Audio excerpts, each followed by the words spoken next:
Hey Broward fam, my name is Emily and I serve here in the Broward Church with the Youth and Family Ministry.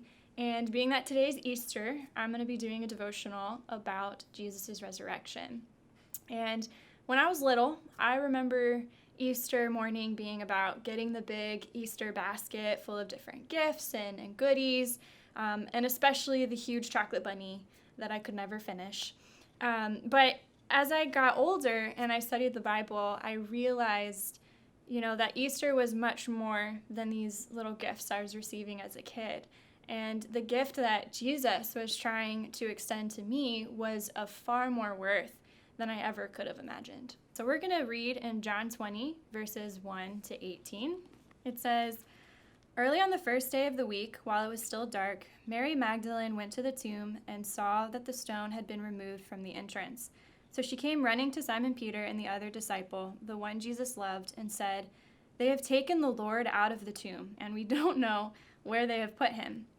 So Peter and the other disciple started for the tomb. Both were running, but the other disciple outran Peter and reached the tomb first. He bent over and looked in at the strips of linen lying there, but did not go in. Then Simon Peter came along behind him and went straight into the tomb.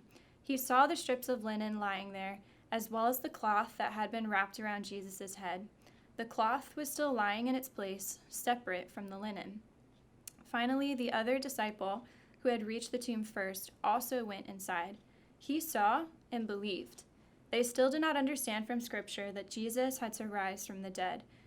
Then the disciples went back to where they were staying. Now Mary stood outside the tomb, crying. As she wept, she bent over to look into the tomb, and saw two angels in white seated where Jesus' body had been, one at the head and the other at the foot. They asked her, 'Woman, why are you crying?'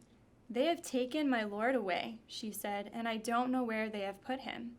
At this, she turned around and saw Jesus standing there, but she did not realize that it was Jesus.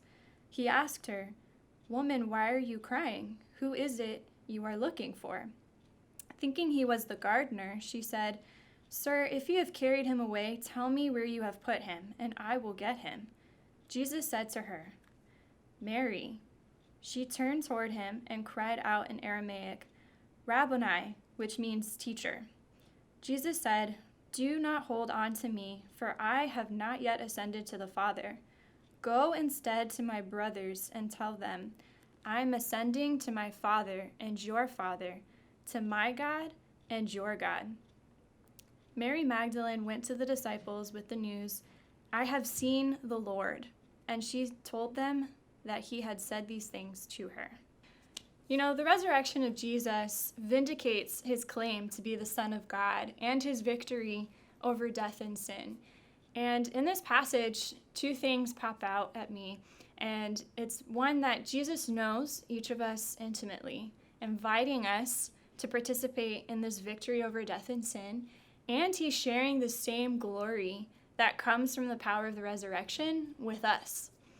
What I love about this passage and what I'm going to focus on is Jesus' interaction with Mary, and that she's the first person to see the risen Christ. And in verse 15, we see, Mary at first, she mistakes Jesus for the gardener. She doesn't realize that it's Jesus, and she's actively looking for his body.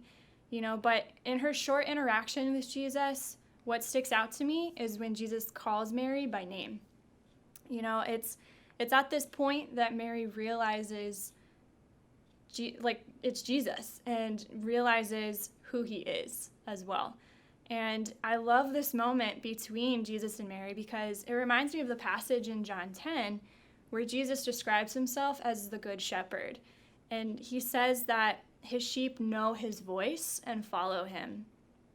And in this instance with Mary, we see the kind of relationship they had. Jesus knows Mary intimately, and it's the same with each of us. In the most intimate of ways, Jesus knows me. Jesus knows you. And even further than that, he invites us to share in the glory of his resurrection. In verse 17, Jesus sends Mary back to the disciples. He wants them to know that he is risen, and he invites the disciples to come see him before he ascends into heaven back to the Father. And there's a bigger picture to when it comes to the resurrection. And what's so incredible about the resurrection to me, besides the fact that Jesus rose from the dead and conquered sin, it's that he's inviting us to share in the glory of the resurrection that defeated Satan, that glorified him, and put his name above any other name. And in verse 18, Mary quickly goes back to the disciples, and she tells them, I have seen the Lord. And I think through this passage and Mary's proclamation to the disciples, I believe that we see the essence of Christianity. Christianity is seeing the Lord. It's seeing Jesus for who he is, recognizing him. It's knowing him intimately. And it's the certainty that he is alive, that he is risen. And through Jesus' death and resurrection, we too are redeemed and glorified, brought back into a relationship with God.